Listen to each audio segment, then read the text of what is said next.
unigryw. Crazy. Rhyfedd. Dros bob man. Dyna beth da ni'n neud.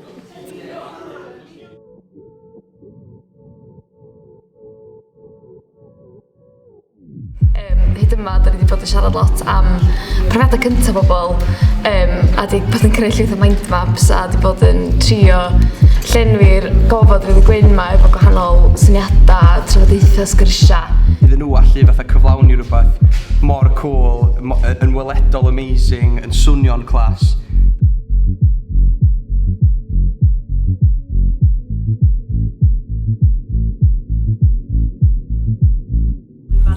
Tro yma, dyn ni wedi trio rhywbeth gwahanol efo gwaith celf a rhywbeth sydd lot fwy personol i ni sy'n ei wneud.